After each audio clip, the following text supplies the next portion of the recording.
we must say thank you so much for again starting your day, your week, this Monday, the 27th day of September 2021.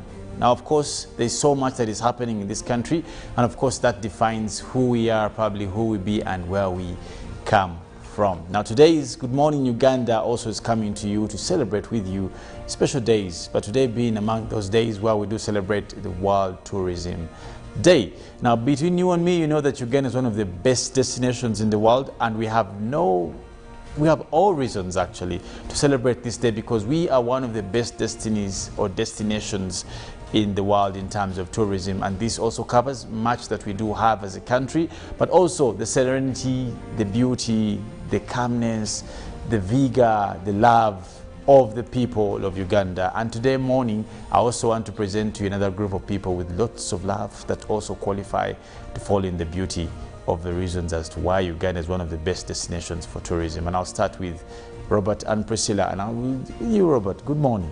A lovely morning to you, Felix, Priscilla, Mole, and of course, everyone watching us this morning. I bring you greetings. Today being the World Tourism Day from the tourism city of Uganda, that is Fort Portal, where people are very receptive. People are really doing their best to ensure that when you talk about Uganda and our tourism city being Fort Portal, yes, it is very welcome. Very interesting, like you said, Felix, today is World Tourism Day, which was designated by the World Tourism Organization, that is in 1979, and first celebrations were held in 1982. Till today, we celebrate this day to create awareness on both social, political, and culture, and the role of tourism in these sectors. Well, of course, having heard that from Ndugu Robert, I also want to cross over now to Priscilla and say good morning. I don't know, probably because it's Tourism Day, should I greet you in another dialect? Do you prefer me to greet you in some other language? No. Probably it will be helping us to exploit how far and how much Uganda has. Kodeo. Erioma Bell, something like that. Something like that, I say. Really? I said something like that. No. What is it? What's Kodeo. the response? I know Molen will do the homework before I come to her. So you're giving me a question for which you don't have an answer. Understand. No, anyway, what's your name? Burunji Sebo, Zotana Sebo. Burunji. Good morning, Kare. Good morning to you, all of Uganda, and happy Tourism Day to the Pearl of Africa. I hope Kirabo met Babs from Tourism City, who's always with us every single morning here on Good Morning Uganda. Priscilla Nalwoga is my name. Delighted to be with you in a brand new week. Speaking about brand new week, there's so much that comes with this new week, and what else comes with this new week is a lady just next to me who is also Molen Kenyan. I guess I'll be greeting her in another language that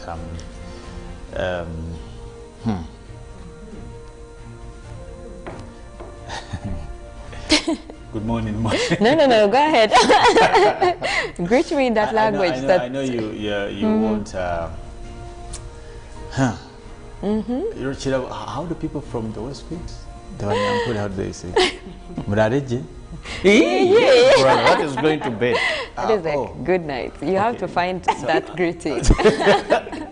Okay. Anyway, it goes like Orirota. Orirota. It's like you sleep. There's a word sleeping in Orirota. Yeah, like yes, how did you sleep? I was close. Sleep and good night, as they say. So, Orirota. I don't know about that. Andireje. Orirotiwe kandi twenda kuramutsa abanyarwanda bona. A very good morning to you, a lovely family here at Good Morning Uganda. Well, No. I only know that greetings in their language, so we need more of that. It sounded really nice. Really? Oh, thank you. Tourism It did. And because now if you're going to go to certain destinations, there are languages. At least you need to be able to greet people, even how to ask for food. What did I say? Did I say that? I'm just trying. Okay. You so how do they ask for food in So imagine you're just going to ask for food and you tell someone good night. They'll just leave you there. Yeah. So how you ask for food and depending on which food you want, so you can give you. Yeah, but anyway, that's the beauty about Uganda. I never hear, but Emondi. That one our also. neighbors, the Bachiga like Bomonde so much. But guess what? A lot of people don't know this, but that side of Kabale, Kisoro, where there are, I think most Kisoro. Bachiga come from that area, that is like another Uganda. If you've been there, you realize it has a different feel of weather. And for me, I want to look at the weather in that time. They are just, it is so cold. If you have been in Kampala or even northern Uganda for a while, going to Kabale, you will need to dress up as if you're going for winter. No, that's very true. Yeah. I personally have a great relation from Kisoro. I come from actually Kisoro, and I know that that place, you don't need a fridge. Yeah. You don't so need a do fridge. people there like dress up really like as if Those it is guys winter? never put off jackets and coats and all these things. It's like a different part of Uganda. Yes, of course. What's the relationship with the high population that is there? In all ways. No, what's the relationship between weather? Related. What's the relationship between weather and population? Anti-cuddling, then cuddling. The most depopulated. Population Looking for, you know, when humanity is very cold, fire is not the only source of warmth. So sometimes... Even the Bible states it. That what?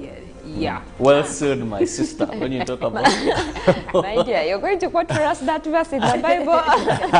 Sooner or later we'll need it. I tell you. Song of Solomon speaks of the bosom of a woman being warm. So, really.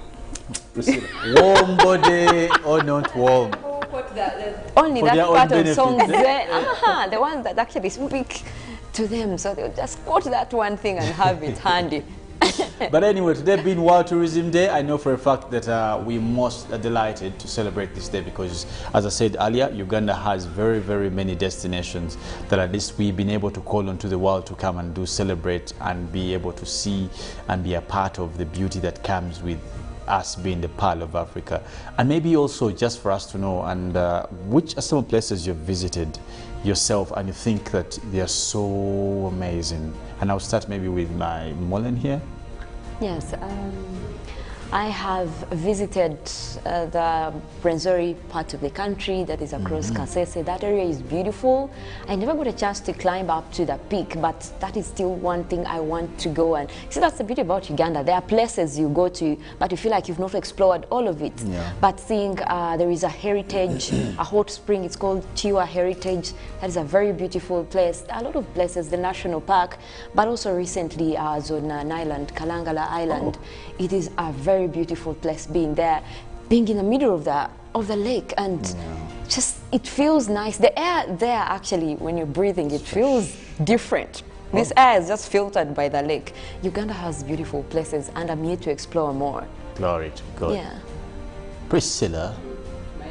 It is very long. Try to compress. Okay, so she talked about Rwenzori. I have done 3 days on the Rwenzori climb, and it was very, very tough.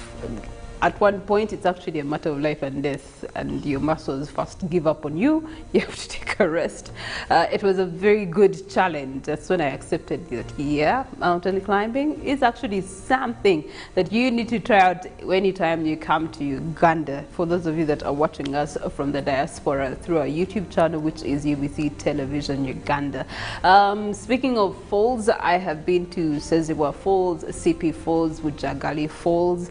Those have been very, very interesting. I can't get enough of them. So every time I'm within those localities, hey, can we just branch off, you know, just have another experience and another one? Yes. Every time you go there, it's like there is a new feel that has come to the same place, even when you've been there before. That is true. It feels different. Yeah. Then there was also this word that I kept hearing, Mabere Ganyamweru. And I kept thinking, does it really look as it sounds? Yes, we got there, and it's actually very interesting caving, which has a stream of water underneath it. So we got down to the bottom of the cave, into the streams of the water, took a swim, a dive into it. And speaking of Fort Porto, I think they have the best guavas in the entire world. Like, we would go with t-shirts.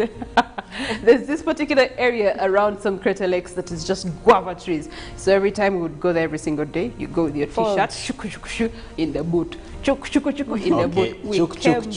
As in loading. Okay, sorry. Loading our t-shirts with guavas and taking them to the car. Yeah.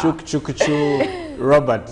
So what I has need to been finish those Priscilla four. first talked about For the Fort people. Potro. Yeah. You can't believe that Fort Potro, that region alone, has 55 crater lakes. And I happen to have a feel and visit some of them, but I've also gone to, that is Sipi Falls. I enjoyed seeing the rainbow, you know, and of course the falls, the water, and all that. But there's a unique place I went to, and I don't know if many Ugandans have gone to that. It is called Warusi Hills. It is in Luwero, that side. Now, this is where they believe that the creation story happened. That's where God's, so they will show you the forbidden tree where God began to create Adam, then late. Yes, it's in Uganda here. So there is so much history, and they believe that is where the creation story began. Although also herbalists have tried to dominate it with a bit of clinging on certain things here and there. But I found it a very interesting place given the history about it. Wow. Clearly, we have traveled this country. Myself, I've not been very much to many places. I've only been to places when I was actually young, as an Let me man. list for you Felix's places. He has been literally to every London, South Africa, Italy, Turkey, Egypt. I don't know if have you been to Croatia? Was it Croatia? Really? And for Uganda, do you know he has been For Uganda, to at the home. zoo? Yes. Potlo? Actually, I was going to say zoo. No. Yes, You know, most of Honestly. us toured this school tour, source of the Nile, source of the Nile, Coca-Cola, where you drink soda until you're done, but you don't. Yeah. You go to Hot Loaf by then, By they the give way. you a loaf of bread. Then you go to the airport, you go to the zoo. What other tours? Yeah, what you're saying is very true, and I'll be honest, is that I've been to this. But I've been to Kisoro, where I was able to see Muhabura, Mugahinga, and Mountain Sivinyo. Yeah. I think I've done lots of journeys outside the country than actually, and I think that's something I should ponder about and see. Yeah. I went back to We the should get zoo you. in We my should get you a adult list age. of the must. Yeah, you know, visits. I know. yeah, must visits. Yeah. You need to explore the country more. Otherwise, we will denounce you honestly. from being Ugandan and send you away to Italy. Yeah? No. I think that was a part of a story of my life, and but anyway, we want to know what we'll be talking about probably in our Good Morning Uganda today, Monday, and I know Robert will be having a debate about what we've been talking We'll about. be hosting the Minister of State for Tourism. Huh. He will be with us, giving us Uganda's recovery plan, that is to the tourism sector that was greatly affected by the pandemic. And probably we'll be looking also at the newsreel with Madam Priscilla Nalwoga, Yes, in our newsreel, we want to the share guava woman. Now I have something else. We want to shift the same conversation celebrating World Tourism Day today, focusing on the youth and how we can actually, be a part of growing tourism in this country. What's our responsibility, but also what are our opportunities as the biggest part of the population of Uganda. And also, we may not miss the fact that we want to tap into weather and nature in terms of tourism, probably from Mullen. Yes, and we're talking about tourism, but also looking at some of the species that have gotten extinct over the years, especially looking at areas that have been known for having those tourist attractions, being like animals. Even here in Uganda, we do have very special species that have lived in Uganda that attract tourists, but we want to dive in and look at which animals, which species are at a risk of getting extinct due to a climate crisis. We'll look more into that. Okay, now also we'll be engaging our viewership on our poll question, but before we get to that, I want us also to know that, as a matter of fact, that they will be celebrating Benedicto Chiwanuka Day, one of the very, very much celebrated Muganda Catholic political activist, but also great litigant that did live and also was, well, people say he was killed.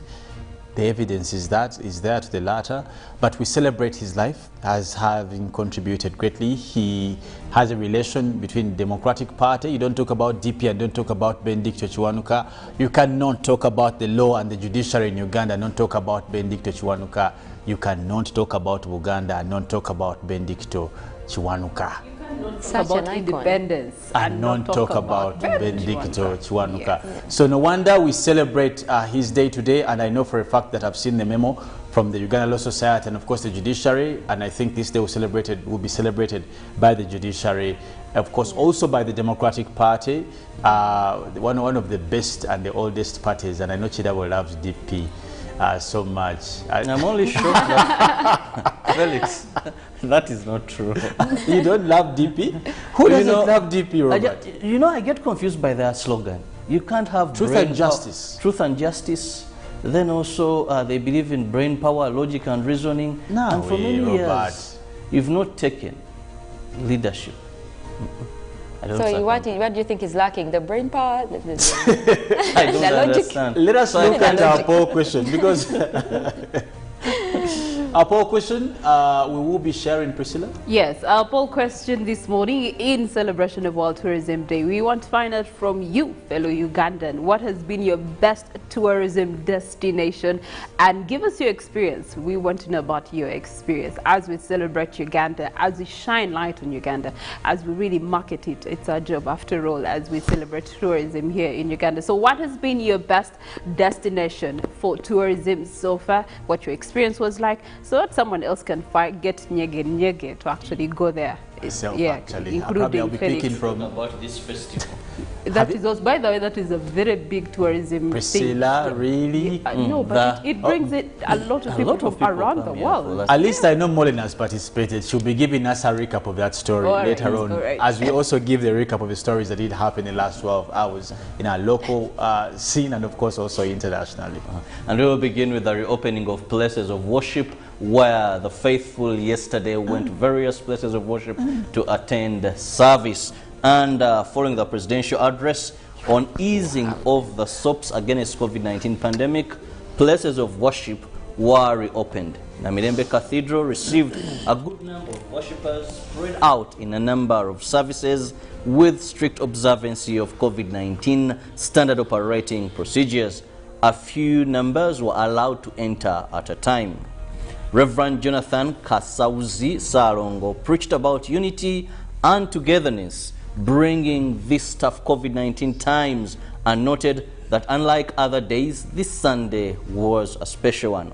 In a special service held at the Archbishop's residence, the Provincial Secretary of the Church of Uganda, Reverend Canon Captain William Onenge, asked all Christians to embrace vaccination against COVID-19.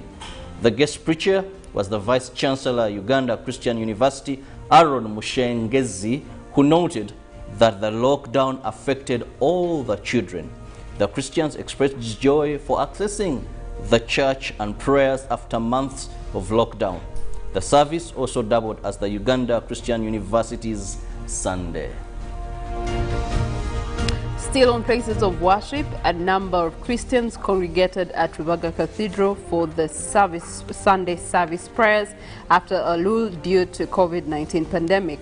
Holy Mass was led by Reverend Father Alex Kambagira, asking congregants to avoid being stumbled in the blocks in other people's lives, but rather be stepping stones to help others succeed in life. Following the ease of the lockdown on congregating at places of worship, Christians yesterday turned up for prayers at almost all churches across the country. Entry was, however, limited to a specific number of people to avoid the spread of COVID-19 among the worshippers, and they had to undergo the rituals of washing hands, sanitizing, wearing of masks, and observing social distancing, among others. Away from places of worship, the government of Uganda entered into a 10-year tripartite memorandum of understanding with the Saraj Chamber of Commerce and Industry of the United Arab Emirates and BUSOGA Kingdom for the ownership, management and operation of BUSOGA International Polytechnic, with clear roles of each stakeholder. The agreement was signed at BUSOGA International Polytech campus on Igenge Hills, Bugembe in Jinja district during a ceremony attended by His Majesty the Chabazinga of BUSOGA Wilberforce Gabula Nadiope IV. The First Lady and Minister for Education and Sports, Mrs. Janet Museveni, represented government of Uganda, the United Arab Emirates and BUSOGA Kingdom were represented by the Chairman, Saraj Chamber of Commerce and Industries, His Excellency Abdallah Sultan Mohammed, and the Prime Minister of BUSOGA, Joseph Movawala, respectively. Mrs. Museveni described the occasion as a celebration of a milestone in friendship and realization of God's favor upon Uganda and the people of BUSOGA sub-region in particular. Mrs. Museveni applauded the people of BUSOGA for volunteering the land measuring to 20.23 hectares on which BUSOGA International Polytechnic has been established. She also appreciated the Saraj Chamber of Commerce and Industry for fulfilling a pledge the head of state gave to President Museveni on his visit to the United Arab Emirates. And that is business tourism. Away from that, the resident city commissioner, Machinya Division, Doreen Kaita, has urged all Ugandans to embrace vaccination against COVID-19 pandemic. Doreen Kaita was officiating a vaccination campaign program in Machinya Division, and vaccination is one of the reliable safeguards against COVID-19. It is for this reason that Ugandans are being advised to turn up in bigger numbers and receive their COVID-19 jabs. Resident City Commissioner Machinya Division has appealed to all leaders to embrace the vaccination campaigns so that they are safe from contracting COVID-19. Uganda currently has assorted vaccines against COVID-19, and the public is being advised to turn up at vaccination centers across the country to get their jabs.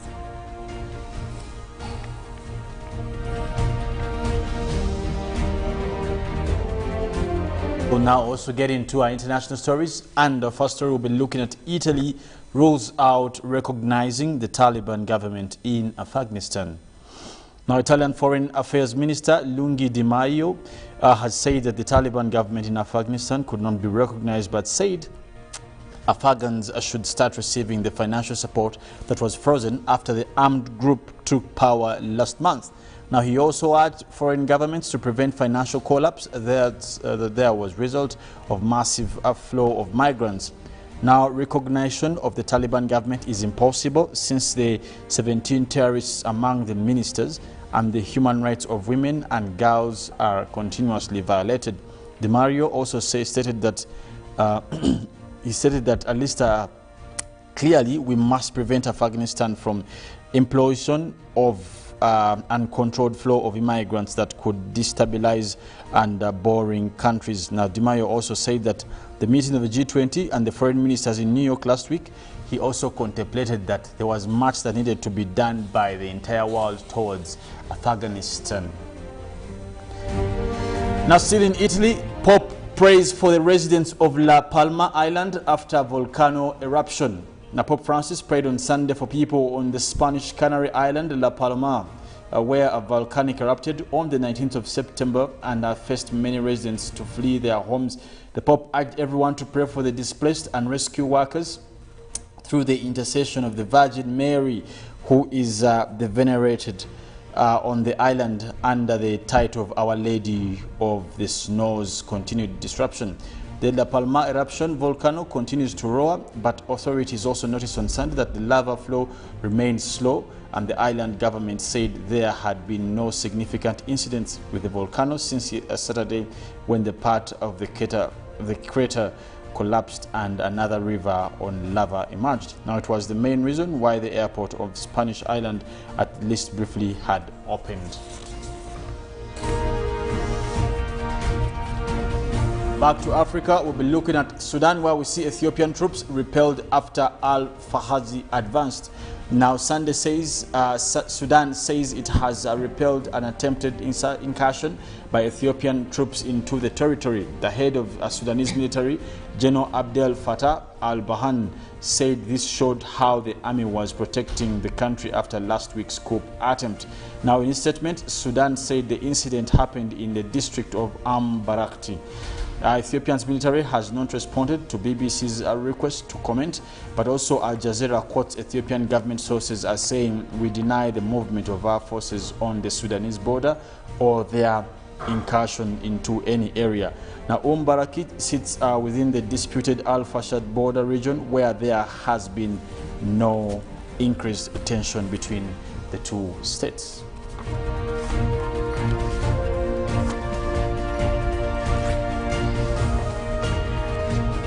Well, we move on to volcanic ash cloud closes La Palma airport as new vent emerges. Now, scientists say that another vent has opened up in Cambri Viage, the volcano on the Spanish island of La Palma that has been erupting for a week, exposing tens of thousands of islanders to new dangers.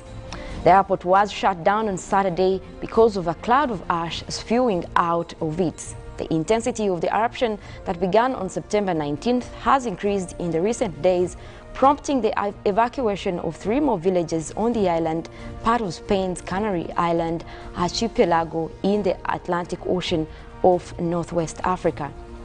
Rivers of lava have been sliding down the mountainous side towards the southwestern coast of the island, destroying everything in their path, including hundreds of homes. Emergency crews pulled back from the volcano Friday as explosions sent molten rock and ash over a wide area where nearly 7,000 people have been forced to abandon their homes. The recent volcanic eruption is the first since 1971 on La Palma, which has a population of 85,000. Well, I can tell you honestly, if you ask me for the wild destination, the place where I want to be, I would mention some of these places. La Palma Island. I'll tell you about the Maldives. Robert, any wild destinations as we wind up? Places you think you want to visit? Okay. I think I'd love to go to one country in particular, and that would be Jamaica. Huh? Do you know what's happening to Vampino? Yes, I'd love to go there. Well, Priscilla, it's okay. It's okay. Why would you want to go there just briefly, Robert? What's there that you really want to be? I want to enjoy some bit of liberty, some bit of seeing how people behave in that particular part of the world. Bakaso. Yeah. Priscilla, any place you think you want to be in the world? Oh, the Great Wall of China. Ooh, Yes. Great Wall of China. Yes. And Molen? Thailand.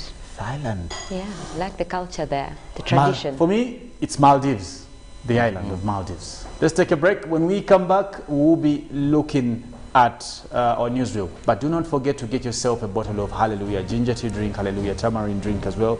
Remember, these are natural drinks that also do help boost your immunity. Let's take a break, have a song for the day.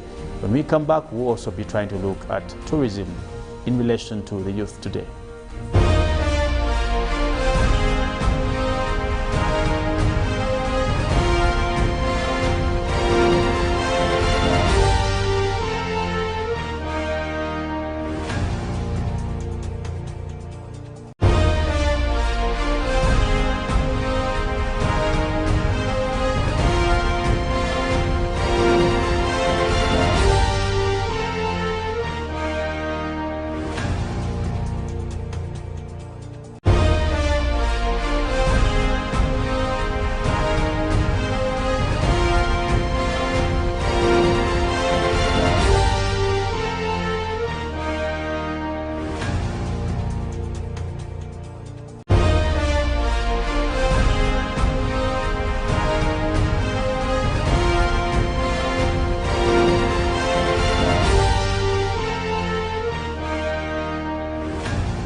Good morning to you, and thank you so much for joining us for yet a brand new week and a brand new day here on UBC TV. It is Good Morning Uganda. Priscilla Nalwoga is my name, alongside Robert Kirabo and Felix Nkunda. Into our 7 o'clock hour, we are going to be talking about the theme that we have been discussing in our 6 o'clock hour, celebrating tourism, as the world is celebrating World Tourism Day here in Uganda, and most especially here on Good Morning Uganda. We're going to give it a different twist altogether and look at the smaller narrative of including youth. But before we get into that, as we celebrate World Tourism Day, we want to look at a poll question, and we want to find out from you. In celebration of World Tourism Day, what has been your best tourism destination? In celebration of World Tourism Day, what has been your best tourism destination? Hashtag UBCGMU, and you can definitely send us a WhatsApp or even a direct message, or better still on our Twitter page, which is at UBCTV Uganda. Let us know which has been your best destination and why it has been your best destination, and we will definitely include that in promoting Uganda. After all, it's Bubu, buy Uganda, build Uganda in tourism. So the theme for the 2021 celebrations is centered around tourism for inclusive growth. As we all know, the pandemic has hit everything to the ground, including tourism. And here for the Uganda Tourism Board, they have done everything in their power to be able to revive this particular sector, given the fact that it's one of the largest contributors to the budget that we give and enjoy every single financial year. But this time round, we want to look at including youth in the progression and the growth of tourism. And here to discuss this conversation, a fellow youth. Something is just disturbing my neck. I thought youth is like 45. Are you above 45? Uganda, it is 18 to 30. You say Uganda is 18 to 30. No, that is East Africa, but for our constitution, it is 18 to 30. Once you're above 30, don't participate in any youth election. No. So for East Africa, we take 35. For Uganda, strictly 30 years. So if you're above 30, Uganda is in West Africa. no, according to our constitution, So, I mean, that's what it is. or it is in the Bermuda. I know Felix would want to be a permanent youth, No. but unfortunately, By you can't the be a way, permanent youth. let me say this, even as we get into this story. I have over time appreciated growth. I know for a fact that growth is a blessing. It's one of the things that God promised Abraham. Old age is a blessing, and I celebrate every day that I spend on the earth. So I am proud of my age. And Okay, so with this modern youth or youth by the representative, definition of East Africa, you by need the to be definition specific. of East Africa. Okay, we want to find out, how can the modern day youth actually be included in promotion of tourism? Uganda is a country that is so blessed with heritage, culture heritage. We do have traditional heritage. We do have sites and wonders that we have here in Uganda. I think sometime back we were looking at the 7 sites and wonders of Uganda, and you can't believe the things that we discovered.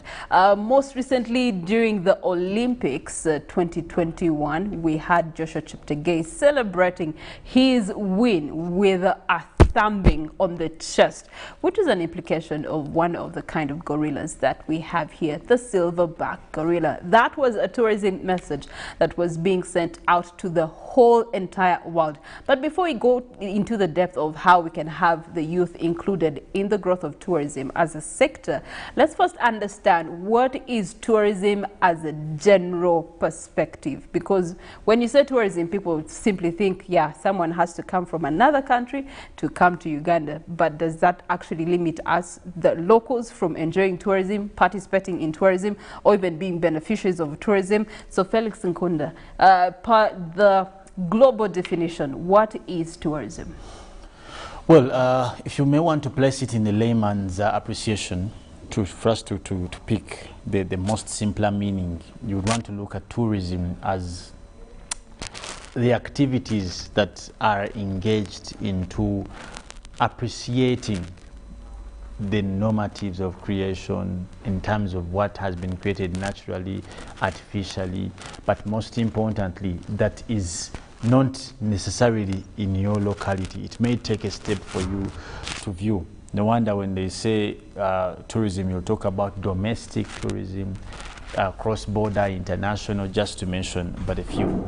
But tourism basically entails the aspect of sight viewing, the aspect of movement, but there's a latter in it which is basically appreciating innovation and creation. When you go to countries like Singapore, people have very much traveled there for tourism purposes, not for their natural resources, but for their artificial resources over time, the likes of Dubai. I don't think there's a mountain in Dubai people go to see, but they go to see the skyscrapers. That's why I talked about artificial tourism and also natural tourism. In Uganda, people will come to see the gorillas, as you said. People will come to see the mountains. That's natural. And that speaks into the fact of movement. So there must be something appeasing, something new, something that is wowing, if I may borrow that word. Something that yeah, not the junior wow, the wow, like there must be a reason to move you. Like you be here and you're like, I have to go to CP Falls because of that aspect that there's something anew in terms of creation, in terms of artistry. When you go to countries like Italy, you see a lot of, like the Great Colosseo, that wall that where lions used to fight and all these things. There must be some sort of creation. And that's when you talk about tourism. There's artificial and created tourism, like in terms of art, in terms of style. Like people go to the Maasai to see the Maasai. Sometimes just because of how they dress. You go to the KwaZulu. Of Uganda. Exactly. The KwaZulu Natal, you go to South Africa, to the Swazi. If you've been to Swaziland, you know why people go there. Kirabo, you've been there? Do you want to go there? I'll be going there probably end of year. King and the natural beauty I of like these. the way they dance. I've seen how the girls dance. And how they dress. And you can't even ever see them, by the way. But of course, the kingdom, people, the way they dress, of course, men have a good sense of attraction for that kind of tourism. Their dance is so good. The women put their leg almost to their so you can imagine fantastic. What happens when the women decide to dance with their leg up to the forehead. But anyway, so basically that's the general ma of tourism. Yes. Okay, all right. But Felix has forgotten. Even us in Uganda, we have the Karamajong. If you see their dance, the way it's done, and how they dress, and the men are jumping while feeling something. So, and if you're to look at people instead of going and see the Maasais, we have the Batwa here. Those height mates and how they're evolving over and over. Clearly, there's the height mates representatives. They're everywhere. Looking forward to. Okay, we're looking at tourism that has the potential and has actually showed us the potential of employment, driving investments to the country and even out of the country. We've had different projects that have been built out of tourism to promote tourism, but also to aid youth. Of course, in Uganda, the largest population, part of the population is the young person, the youth, the category that the Kirabo category. He denied himself. He said he's a senior citizen now. Yes, I'm in a but one of the age. According to our constitution, I don't qualify to be the elderly because I'm not yet there. Neither am I the youth. You're a survivor. So one of the things that has been challenging our youth population is unemployment. The fact that there's so many youths and yet there's limited resources, limited available jobs for this particular segment of the population. How best can they tap into tourism as it's being revived under COVID-19? Well, like Priscilla, you rightly said, globally, 1 in every 10 people is employed by the tourism sector, according to statistics from the United Nations World Organization on Tourism. So that means that this is a sector that has so much potential. And the question would be, is it the case for Uganda that 1 in every 10 persons is directly being employed by the tourism sector? When you talk about youth, Priscilla, you must understand, like you rightly said, it's the highest population. About 58% of our population happen to be youth in this country. So what is important is how do we prepare them to fit into this sector? I'll just take a simple example that people know. Many of our hotels, if you go to the hotel sector, you'll find that they prefer maybe Kenyans to Ugandan managers. Why? Is it that the Ugandan youth are not disciplined? Is it that the Ugandan youth have not been trained in this sector, in the hotel sector? Second, when you look at the tourism sector in Uganda, most of the youth are doing donkey work because they lack the capital. For example, how many hotels in this country can be owned by a person between 18 to 30 years? How many of these hotels do we have ready capital for the youth that even when they are empowered, when they have the knowledge, they have the capacity to invest? How many tourism companies, travel agents are owned by the youth? So you need to train them. That is one. Equip them so that they compete fairly. So that a person will not choose an hotel because their manager is a Kenyan and they believe that when I go to this hotel headed by a Kenyan, I think they perform better, so I should go to this. And that is one of the things I wonder, why do we see most of these big hotels? You find that foreigners are taking over the work, yet you have this energetic youth. Is it training? Second, provide them with liquidity. They need the money to invest in these opportunities, that much as they may have the ideas that yes, I can use my social media, have friends in the United States, invite them to come to Uganda, but I can maybe have a tour and travel company. I'm not just marketing Uganda for somebody else. We talked about this festival that day by day is growing every year, the Nyege festival, that a youth will be somewhere, tell a friend that we have this festival, it is very interesting, but this friend is jetting into the country to participate in this festival, and the youth that communicated has no economic gain at it at all, because they don't have a tour company, they can't host them. Say maybe they have money, they have set up a hotel. So we need to empower both fronts, train them, give them the human resource they have, the knowledge of this industry, but also avail them with capital. Okay, all right, then this begs the question, how best can government revise its policy on tourism in Uganda to be able to have youth included in that? Felix. Speaking about our policy, I think that's a very good approach in terms of what can be done, even as we celebrate such days. You may want to have a better conversation and at a national level of first and foremost creating policy that appreciates tourism as one of the most promising factors of socio-economic development in this country, and that's where it all starts. For example, as Robert was making mention here, that the youth cannot just try to find space within the congestion of tourism. Between you and me, it's one of the most expensive ventures.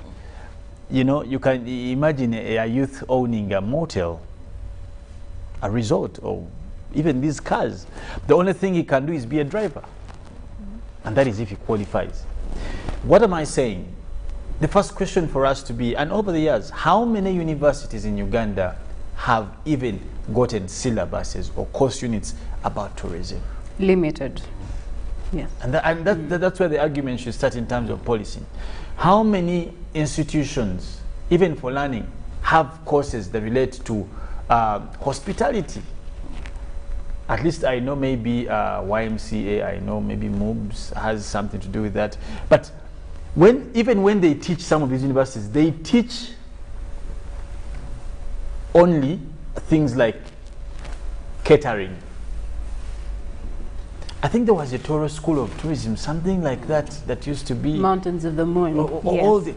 like. And actually, what happens, Felix, just to supplement on what you, I was attending a workshop that was bringing together people in the tourism sector, and one of the ladies, I think it's Kulga Farm something, mentioned that even the challenge we're having when they are teaching them issues of tourism, because they don't have demonstration centers, they are more theoretical. Yeah, so that is why a person would opt for a Kenyan, that you're teaching them tourism, hospitality, classroom work. You don't have a next institution that maybe there's a hotel nearby.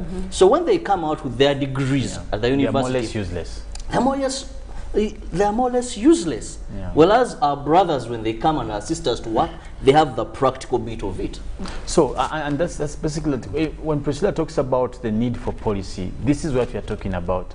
It starts with appreciating the fact that our country must be, on top of agriculture, tourism must be added as a backbone. That will speak into the fact of the budgetary allocation. I want to give you an example. A country that has world record breakers, the likes of the Cheptegei, the Kiprotichis of this world, the Dorcases of this world, people like the Kenses of this world who have done BETs. You have people here who have done great. So many, just to the Akibuas of this world. We cannot fail to use those as beacons of trades. After the Olympics, up till today, and let's be honest, what has the tourism sector, the UTBs, the tourism ministry, whoever is in charge, what have they done to use that as a selling point? Actually, when you say that, you tickle my mind in regards to football stars in the diaspora in Europe. We had Zlatan's statue being put up within the city simply because of the impact he has had on the world of football and how he has sold his country. Same for Lionel Messi. You know, they are putting up statues. Honestly and truly, in that regard, yeah. These nations have got an identity because of these people. They know like when you talk about Messi, Argentina will come in your mind. And for them, they use that as how. I remember when Cheptegei won, if you heard what the commentator said, it is glory for Uganda, the Pearl of Africa, the city of what, where the Nile does what. And that was just left there. Like we back to our drills. There's no road that is being named Joshua Cheptegei. Probably when he dies, I don't know. And even today, which would be absurd that we have to wait for them to die. Yeah. And for me, Felix, to supplement on what he said, I just remember when I was growing up how the UK hampered David Beckham. Yes. He wasn't the best footballer, in my opinion. He wasn't of the time. But the way these guys marketed their star, and even you would buy something with David Beckham, and number 23 became a problem. Yes. Actually, but wasn't the best. When you put it in that perspective, we have companies, for example, toy companies that have leveraged on such stars. Yes. You can have a toy company here in Uganda that is done by youth to be able to do toys of Joshua Cheptegei that are with an autograph, like which I can see be books, sold at a good dollar. Books, I won't mention the name probably for defamation purposes. I see books in Uganda that have Lionel Messi, Ronaldo, Pogba. I've never seen a book that has Hassan Waswa, this our goalkeeper is Dennis, you know, the Sting, yes. Akibua, yes. Nothing. But how do we then talk about tourism? How do we talk about the role of the youth in this space of tourism if we have not also widened the platforms? Today we have a like our own aircrafts. How are we using those as tools of today? For example, when you see countries, I know I'm not very much for that move of Rwanda trying to put Visit Rwanda on some of the jerseys. That, for them, they have their own belief. But we didn't have to go and pay money to a football. For us, we are blessed that we have gold medalists already. Already, for starters. You saw how the silverback performed in Rwanda. That are willing to be bought by other countries. That's the thing. By the way. That's the thing. You saw the silverbacks performed. How are we using what the youth are presenting to tap into? Because, you know, let's talk about what is doable by the youth. The youth, you may blame them, but maybe they have done their part. They have made themselves available. You go to the national football team in terms of sports. Go to the basketball team. Go to the netball team. Go to the volleyball. Yes. Go to all these games. Go to the arts, music industry. Thank you so much. Yes. Go to performing arts. You have these young lads. I talked about Eddie Kenzo, the guy who knows from nowhere, he goes and wins a BET. Now, this is one of the most celebrated black entertainment award in the world. Like in the world. When he got it, they said, I quote, I remember when he was being awarded, they said, this award has been awarded to Uganda. The place where is the Pearl given in Africa. You can imagine. So away and that from was that, left there. We And have also- seen where the potential is, and we know that there's something that we can tap into, leverage on as the tourism industry to be able to then add to the GDP of this But country, Priscilla, which before is we already leave this, good. there's something that annoys me, and I hope the ministry really listens this time around. You'll be talking to the I minister. know, you'll be talking Yeah, to but, you but even extend it to the minister. this is one thing that hurts me. I've traveled to some countries, but the moment you get to their airport, there are signs of what attracts you in terms of tourism. Go to Kenya, you find the Masai posters everywhere. Come to Uganda, mobile money companies, billboards of certain drinks. Which causes me to ask you, invest. Robert, how then best can the youth actually engage themselves directly in benefiting from tourism? Well, first is ensuring that they gain the professionalism that is required in this business. Because one of the areas we are seeing is it seems this tourism sector of Uganda, day by day, may go to foreigners. May go to foreigners. I was at a conference where we were looking at key stakeholders in Uganda's tourism industry, more so when you go to hospitality industry. And brothers and sisters, I was shocked that a huge number of foreigners that are coming in this country, that are owning these centers, talk about them. They are not Ugandans. And they own them, but even the people they employ, they choose not to take on Ugandans, giving funny reasons. You don't have the right qualifications. You don't have, someone told me. Why do you say they are funny reasons? Because I think these are things we can sort out. Someone told me that the mentality, you're not good timekeepers. And But that's, it's the that's truth. what matters in hospitality, Robert. like, That's It what is matters. the truth, yeah. It is about mindset. I tell you, and probably for me, Priscilla, what you said earlier, if there's anything to start with in terms of dealing with the youth, is mindset. Yeah. Is mindset. We have mediocre mindsets for some of our colleagues. So let's have the right attitude and mentality. Yeah, attitude, like Felix actually, said, let's see how do these youth position themselves. One said that when you have youth from outside Uganda, they come to your hotel, they'll behave very well. When you have those of Uganda, the time they get there, of late they move with music boxes. They will place there, dance, litter, everything. So mindset is very important. But also, we must ensure that Uganda's youth, in terms for them to tap into the tourism industry, we must have friendly policies. For example, what is hard for government to dictate in some of these things? That if you're coming to do business in Uganda, this percentage of the people you're going to employ must be Ugandans. If you're going to own... Must be Ugandans with a particular age bracket. with a particular age group. But you see, We can co-own. If you're going to carry... I know countries where you can't have a business alone. You must have shares of someone who is a national in that country. but how it does then- that build tourism? I think we must be, again, focused to helping tourism grow. That is good for purposes of business and taxation policy. But the things that government Employment should do for involvement as people well. should be larger than that. I love the fact that government has tried to construct roads. I think for me that's splendid. We're talking about their contribution. The infrastructure has been good so far. Security is good. But what policy, Priscilla is asking, that the policy that should grow tourism is larger than just correlating or co-working with Ugandans or what, or profit expatriation and all these things. We must first, as I said, and me I insist, it must be put onto a priority category. As we talk about agriculture as being the backbone, maybe we should talk about tourism as being a backbone as well.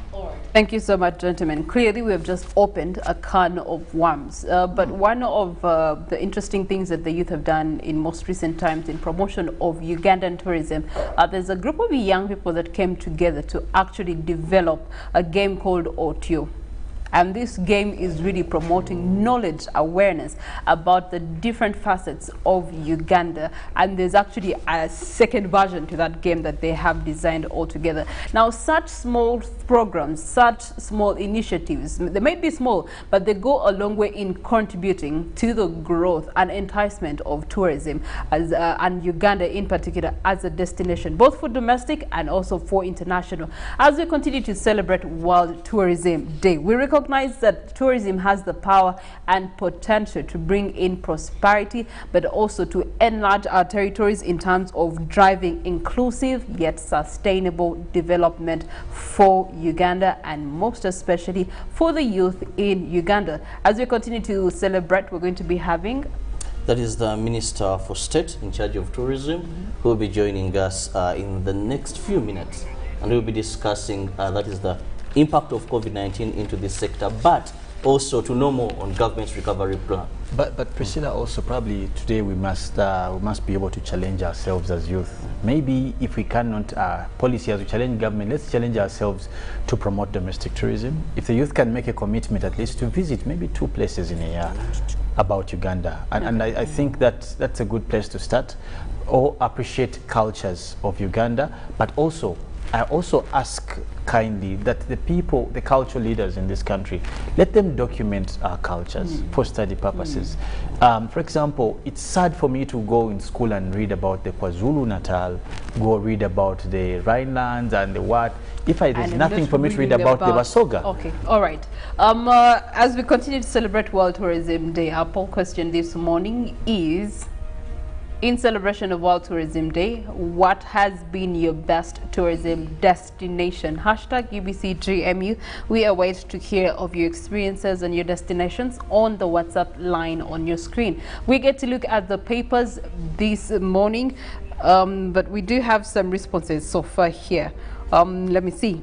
Good morning. I'm Deus Tumushabe from Isinjiro. Like one of you said, what universities and institutions teach is only theoretical and bookish. I think the government has to revise this. Okay, thank you so much. Of course, in contribution to the conversation centered around youth and building tourism, Kasese has almost all tourist attractions, but with poor infrastructures. Okay, we will be right back with the dailies.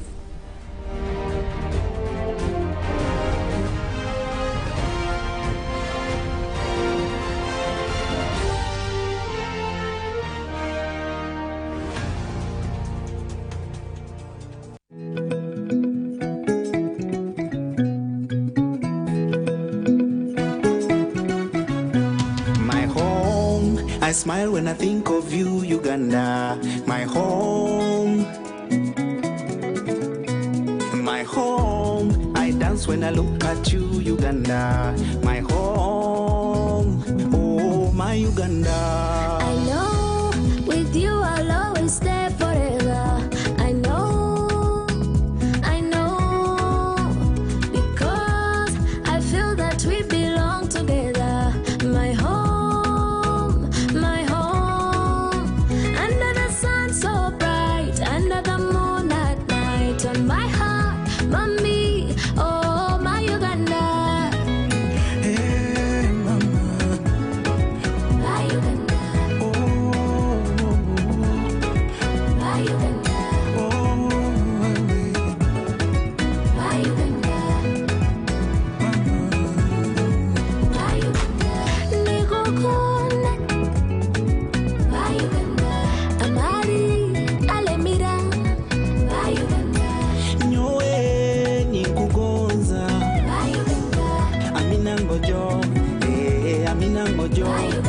At MTN, we look forward to starting another exciting journey together to grow our home, Uganda.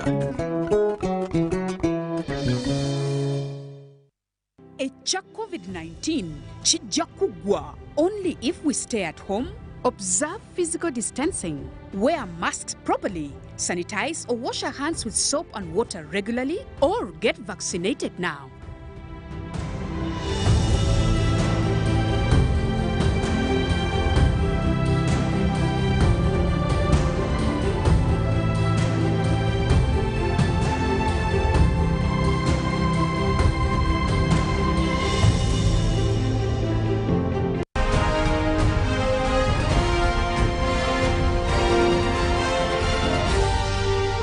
This is Good Morning Uganda.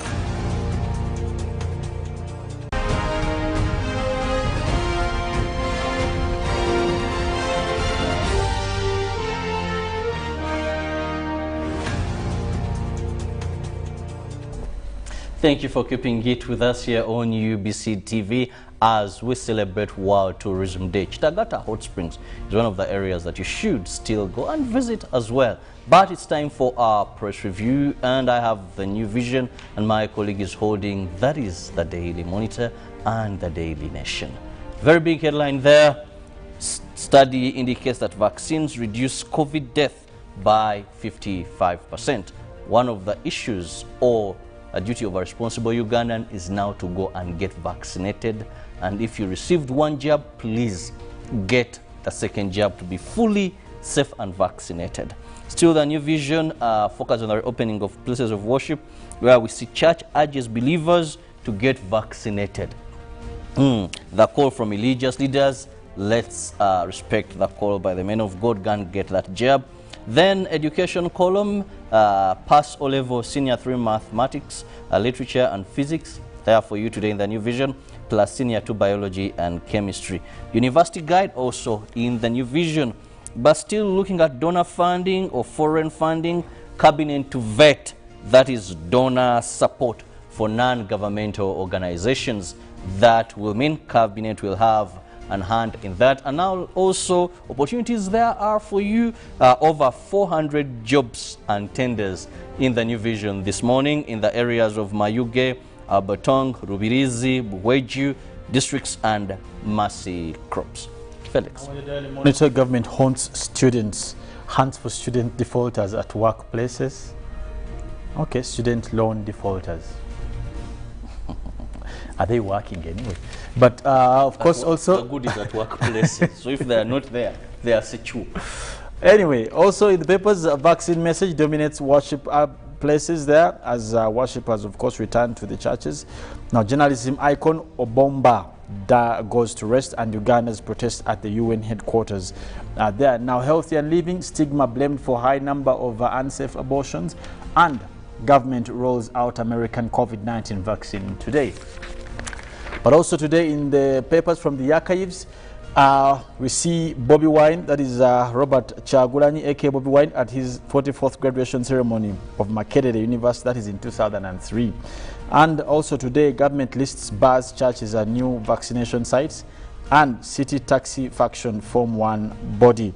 Now today in history, Roosevelt appeals to Hitler for peace, and Taliban capture capital Kabul there in 1996.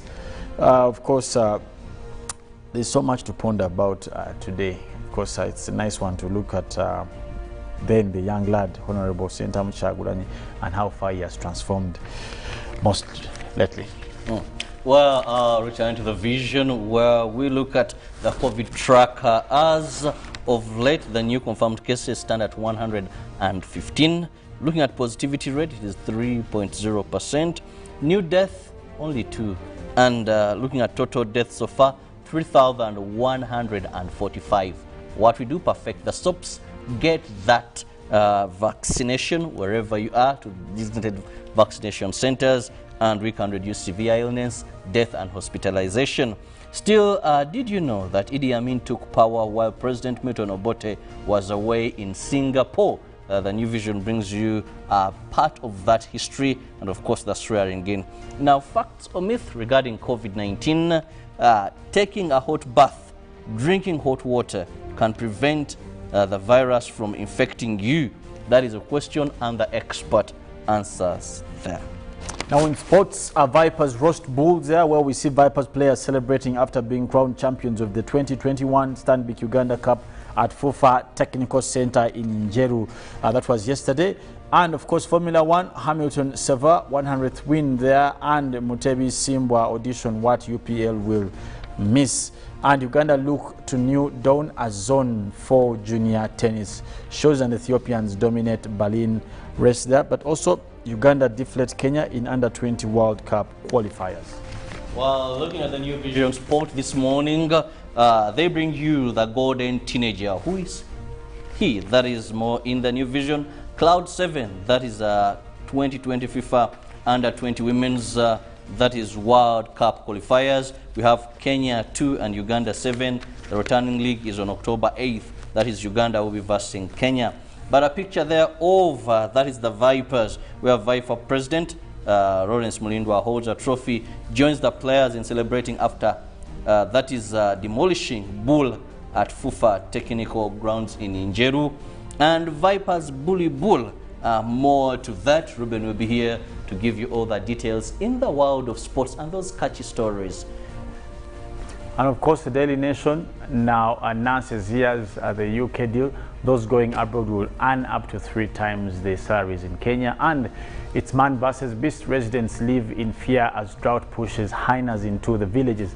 But also the big headline, signs of trouble. What's of trouble? The blame game. There are Parliament sitting on laws required to help plan for the next year's general election. Treasury has reduced and delayed disbursements of Funds and Communications Authority. They come out to say that, of course, much politicking happening in Kenya ahead of the 2022 general elections, and we're looking at also not again schools demand new term fees. We hope it will be different. Well, definitely. Let's see what will happen in Uganda. But for you, get yourself copies of the dailies. You'll be able to get more of that and what's trending in the tabloids. But for us, we want to cut across to Priscilla, who will be telling us more about what she's ready to give.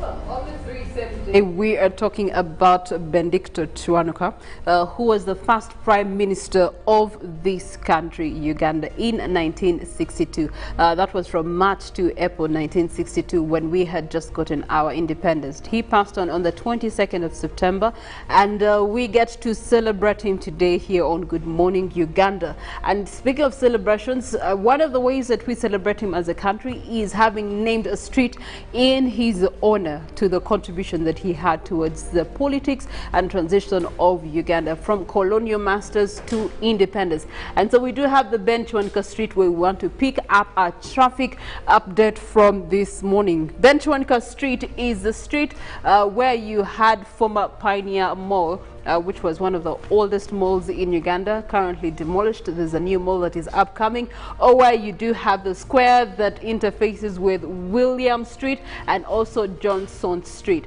So Ben Chwanuka Street is the one that pretty much comes from the old park and stretches and connects to Kampala Road, and that is exactly where you would be picking up the traffic. Now obviously, because of the old park being under closure still up to now, KCCA has not officially opened up that space. You do have some of the taxis that were parking initially in the old park taking up the Ben Chwanuka Street as part of their parking to be able to get passengers, especially for people going to Wandega, Ntinda, Chisasi, Bukoto, Nalia. You get your taxis from there, or better still, even for those that are coming from those particular areas and getting into the heart of the city, most especially, you'll be dropped around the Ben Chwanuka Road. Onto Kampala Road, the expectations are it's a Monday morning and the traffic is definitely heavy on Kampala Road on either side of the road, and so you need to be very vigilant of that in terms of the time, given that it's 43 minutes at 7 a.m. You get to see that Kampala Road is expectedly going to be having a lot of traffic in that regard. But also, given the fact there's construction that is going on the Queen's Way, the Kampala flyover is now taking shape. The pillars are going up, and so you're going to have a lot of interference in terms of traffic. So for everyone that is using Entebbe Road connecting to Kampala Road, the expectation is that you're going to have a lot of time wastage on that road. The advice is, from wherever locality you come from, especially in Machindi and Rubaga division, most of those are the ones that most interface with that particular area code.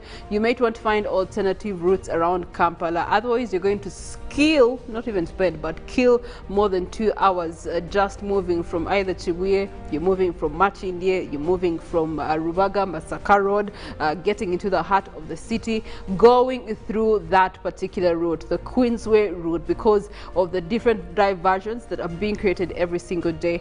There's minimal space that is being left for the huge amounts of traffic that get into the heart of the city.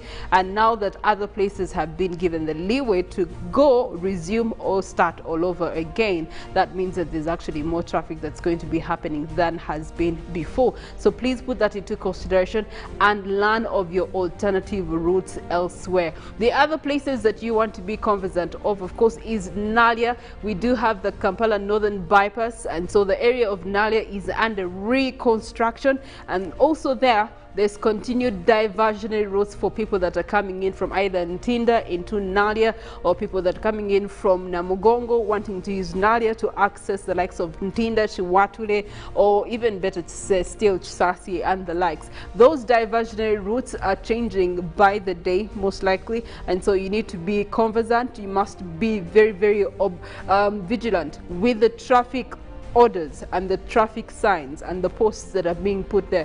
If it's an arrow pointing in a particular direction of the flow of traffic, please ensure that you abide by that. Otherwise, you're going to get lost, and it's going to be very, very hard to get back to where you originally wanted to go. You may have to go the whole 360, go to Wegere, then come back Chireka, Namgongo, and then back to get the the route correct. So please be very cognizant of that particular area. However, for people in Trisasi, people in Chanja, the good news is that that roundabout is now open and accessible. So as you're moving for traffic that is coming in from Tinda, Chisasi straight and getting into the likes of Chanja, that is okay for now. It's actually been opened up. It's the side routes that are connecting that are being finished up, but the roundabout in whole is actually functioning.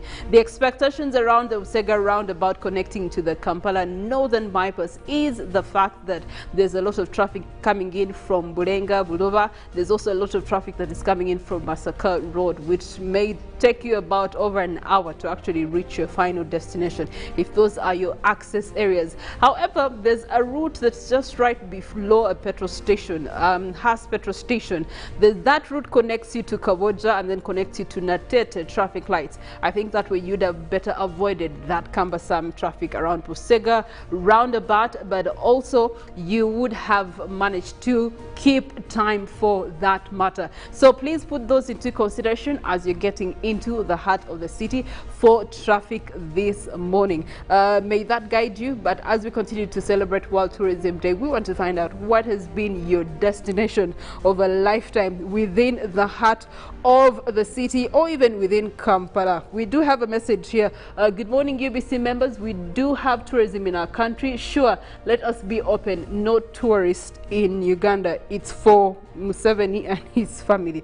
Okay, well, no, I think even though you say that, we have Azukulus of Museveni, and you had our testimonies of the enough tourism that we've had here. Personally, I've had to enjoy tourism since I was a child within Uganda. It's the best place. East or West, home is best, most especially for the gift of nature that we have here and the wildlife. One of my best experiences was going to the rhino sanctuary, Ziwa Sanctuary.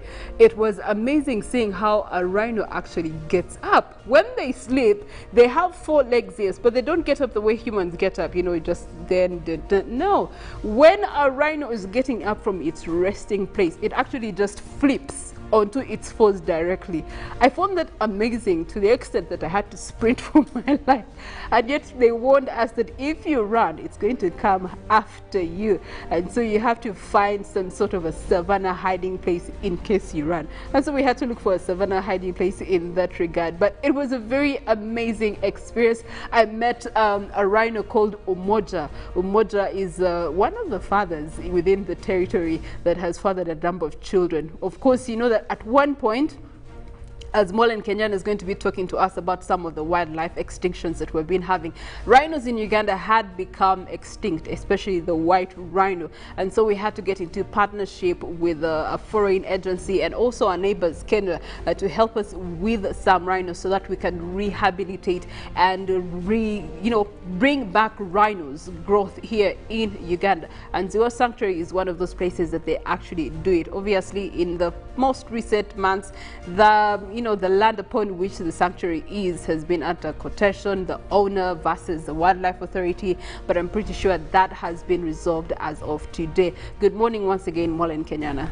Yes, a very good morning to you, Priscilla, and also our lovely viewers. Yes, we talk about World Tourism Day, but also what makes it really a day that we have to celebrate. What are those things that we get to and be like, yes, I've toured this place, and this is the one thing I like there, and should keep it there. So, Priscilla, it still poses a challenge of what are we losing? What are we likely to lose? What is endangered? And today I want to talk to you about some of the animals that are facing endangerment as we talk about the climate crisis now in Uganda. We have seen most of the animals that are within the country that most people come to see, and one of them majorly talked about, adding to Priscilla, who said we do have the rhinos also at being endangered, but the African elephants. These are the animals that make Uganda beautiful, and we do have elephants in Uganda that are not anywhere else. So looking at the statistics that we have, especially linking it to the fact that we've had some of these species threatened, especially with what they feed on. So when we talk about climate change and also the extinction, we want to look at what is likely to be lacking that could pose a danger to some of these species. And when you talk about the Ugandan elephants, also in general the African elephants, they do, most of them live in national parks, but also depending on what they eat, the savanna and the forests within the parks, the areas. So why they are considered to be in danger is actually because they are dependent mostly on the water and also for their green land. Yes, looking at what is shown on the screen, we look at how these animals actually have been able to adapt to the changes in climate, because they also realize if there is not much water, if there is not much pasture, they realize that, and that's when they also start adapting. They also find a way to live with this changing kind of climate. And also we look at the fact that there has been poaching, so we can't rule out that, besides the threat from climate crisis, but also people encroaching on them, especially for the ivory. That has been also one of the things that have contributed to likely extinction of African elephants. But we do hope that the Wildlife Authority actually considers the fact that most of the pasture, the green cover within national parks, we are running out of that, especially because now we are talking about extreme weather, we're talking about droughts. So that is likely to actually go on and cause extinction. Also adding to that are the rhinos, adding to that the African wild dog, what we know, is also likely to, is facing endangerment as an animal. The mountain gorillas, that actually mountain gorillas are kind of, for them, they are sensitive to what is around them. They do like the weather that it goes on across the mountains, and we know that that is obviously cold weather. But in cases where we're talking about likelihood of that changing, we have more temperatures rising, then that will cease to be the case. We start looking at these mountain gorillas living in places that are warmer than what they have been used to all their lifetime. So that poses a challenge to these particular animals, and also for the leopards. So now, as we celebrate our Tourism Day, we need to also look at some of the animals that are at stake, and those are just a few of those. But also, today morning we woke up to a story talking about how children are likely to face more challenges from the impacts of climate change than their grandparents. Now, the report shows that over 90% of what we're seeing as climate change has been caused by human activities, but also looking at human activities that our grandparents have set up, and also our generation. Now we look at the fact that the targeted increase in temperatures is supposed to be 1.5, but also we see what that means in terms of weather that changes, in terms of climate that varies across the world. Now children that are born today are likely to actually be facing more challenges in terms of heat waves, in terms of droughts. Now the report shows that years from now, we will have doubled in terms of what goes on around the world. So that means that someone born 60 years ago has faced at least about 10 to 20 heat waves or drought cases across the world. But we look at the situation where that is being doubled. So children that are born today are likely to have 2 times what we are facing right now. So these also talk about how likely we can prevent this, and of course that goes without saying. We have to keep to the path that has been set by the Paris Agreement, that is a 1.5 degrees Celsius. That is keeping temperatures well below 2 degrees centigrade, if we have to make sure that our children do not face as double what we're seeing now. Now, talking about facing as double, that means we're looking at drought cases doubled. We're looking at heat waves that has been raging across the world, not to talk about Southern Europe, not to talk about Canada, not to talk about the USA. So we look at those being doubled, and also looking at especially Madagascar, that is still facing a lot of drought cases throughout this entire year. Still they are being hit by famine as a result of the drought that has been there prolonged for over six months, and that is one of the things that are likely to double. So what we have to do is make sure we are on the path, and it also comes at a time where we are looking at world leaders converging in Glasgow, that is in November on COP21. They will be looking at what can be done to make sure that countries fulfill their pledges. Now, countries have made commitments. And when I talk about that, we look at most of the countries that are polluting, most contributors to the greenhouse gas emissions. That is China, that is USA. So these countries have made commitments in the past, including the time we actually developed the Paris Agreement. That was in 2015. Now, from France 2015, countries have been continuing to actually add on what they have committed. But now, this year in Glasgow, the UN Framework Convention on Climate Change wants to make sure that each pledge that the country did put, and also some of the commitments that countries did put, are being realized. And what is at question here, and also on concern of what world leaders will be looking at, even for us, what we will be mainly looking at is, are they really going to come through with their commitment, especially with China? I want to emphasize that because they are the ones who are contributing mostly to the greenhouse gas emissions. We want to see that, commitment. So come November, I have my eyes on COP26, that is Glasgow. And we also have a delegation from Uganda, our climate scientists, and also the Ministry of Water and Environment. The delegation is already going to represent the country, and we also have our commitments that we've done as Uganda. And I was talking to some of the people that are likely to go for that event, talking about what they're likely to present and also what they expect from COP26. One is we've had funding from developed countries that kind of fund that is pledged by the developed countries to the developing countries. So that means that as Uganda, there is that climate fund that also comes in. How they're utilizing it, those are the things I am keeping my eyes on come November. But anyway, before that, we want to take a look at our satellite this morning over Uganda and see which kind of weather is going on even right now as we speak. Well, we do have a rain system that is stretching from Lake Albert, and that is bringing us wet weather conditions, especially across Midwestern Uganda. We do have Hoima, we do have Muwende. That system is headed your way. We have Masindi, also looking at mostly what is in the red color, yellow, blue. That area is already having rains as we speak. And that system is headed for Masindi, also towards Lake Choga. We do have one rain system also starting to form up across the western part of Lake Victoria Basin. This is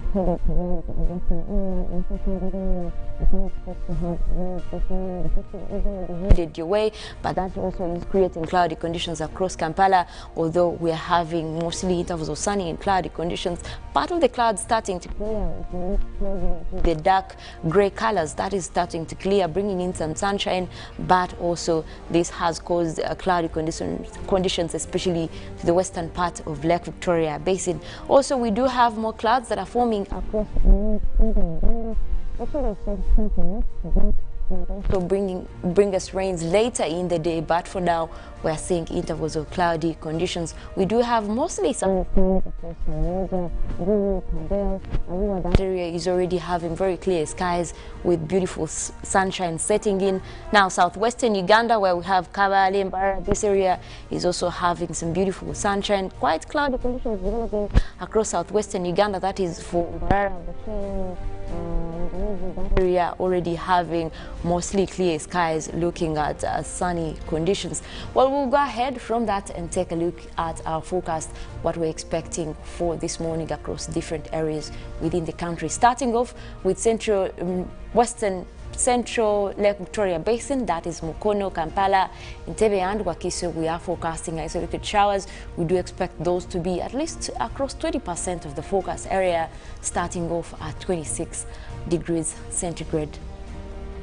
Now, central northern Uganda, we have Gulu, Kitgum, Padel, already having sunny conditions, but we do expect a mix of cloudy conditions, starting off with a rain, quite a warm morning at 27 degrees centigrade. Now, looking at the eastern side of that is central, we look at Ruwero, Wobulenzi, Ururi and Nakaseke. We're forecasting a mix of clouds and sunshine, looking at temperatures starting off at 27 degrees centigrade. Quite a warm start, but we will have more of that later in the afternoon, looking at likelihood of hitting 30s, that is for later in the day across that area. Now, eastern Uganda, we have Soroti, Katakwi, Muria and Kumi, still forecasting sunny intervals, starting off with quite a warm morning as well at 27, but that area can expect to develop isolated showers. That will be later in the afternoon. You can look out for that. Now, looking at most of the areas across the country for this morning, we are looking at mostly clear skies, but we do have rains in the forecast, especially for areas across the Chilga region. Do look out for that. Midwestern Uganda, that rainy system that is already there as we speak is likely to continue into the afternoon, and that will also head the way all the way towards southwestern, that is areas of Kabale, Kisoro, Bundibujo, Fort Portal. That area can expect to have rains as the day progresses. Well, I want to leave you at that. We do have Good Morning Uganda agenda that is coming up, but also later we'll have Ruben here taking you through sports. My name is Molin Kenyana. I want to wish you a good morning.